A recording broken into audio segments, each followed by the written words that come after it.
Hey, welcome back.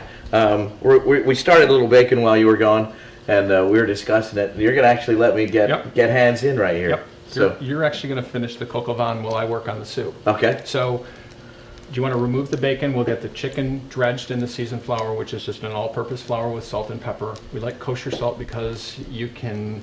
It's easier. It's easier than regular table salt just because you know how much you're putting in there, and more of a coarse ground black pepper since this is more of a country style dish. Okay. So if you get that out and get started, you want to add a little bit of oil. Okay. So the soup, we're going to go back to the onions and the apples, which we're not really sauteing them or sweating them, we're just softening them.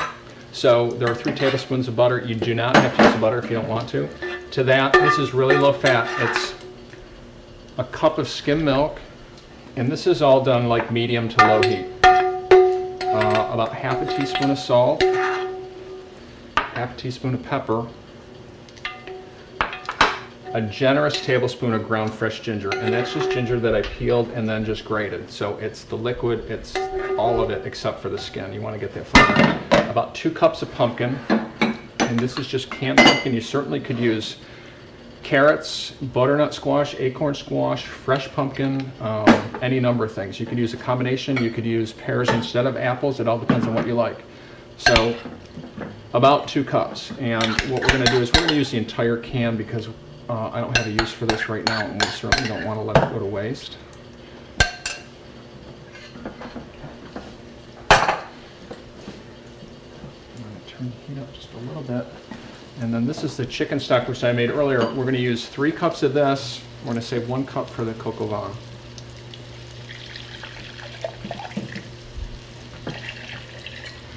So as you can see, this is a real easy soup to make. So that's your cup, Okay. Along with that entire bottle of red wine that we have back there. And we're using. Hey, you used to have an entire bottle of red wine. We're going to use a Pinot Grigio on this one. And wines, you don't have to use a really, really good wine to cook with. I mean, you want the flavor, you want the acidity that it offers, but it doesn't have to be real expensive. But you don't want to use something which is, it's like making a stock with garbage vegetables or whatever. If you use bad wine, I mean, you can't make bad wine good. Never use wine in your food that you wouldn't drink, is Exactly. what I've heard, and I'm a fond believer of that. That is certainly I usually cook with TJ Swan. So this now is pretty much complete. We're just going to mix it up a little bit.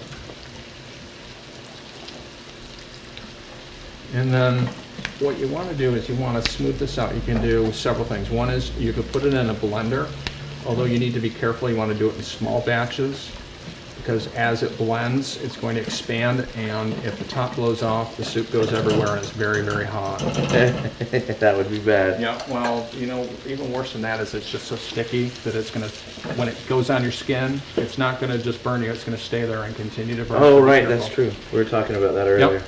So we're going to bring this up. This is pretty much ready. So either you can put it in the blender, you could use a food processor, or you can use one of these stick blenders, immersion blenders. And these things are real nice because they're simple to clean. They're pretty much a no maintenance sort of a thing. And it will, in a matter of just a minute or so,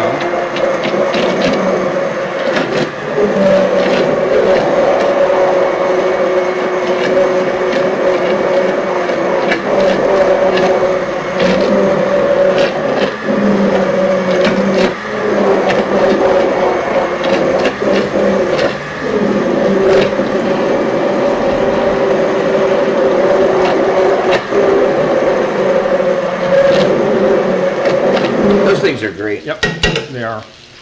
We have one that's probably about 5 times this size. We'll really cook big pots of soup.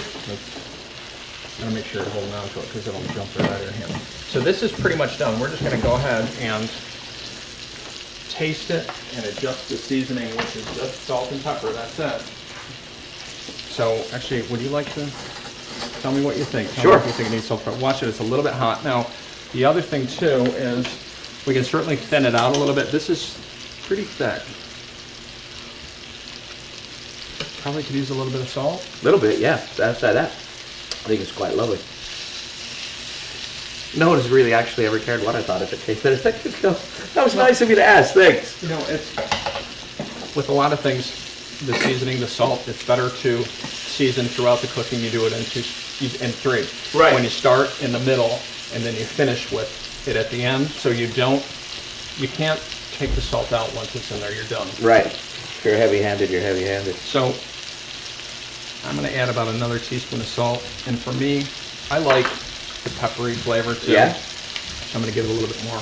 And then the other thing I would do too if I were to serve this at the restaurant is I would thin it down a little bit more. For me, I like it thick. Right. Weather's getting cold. This is good food. This is great food for football food. It is.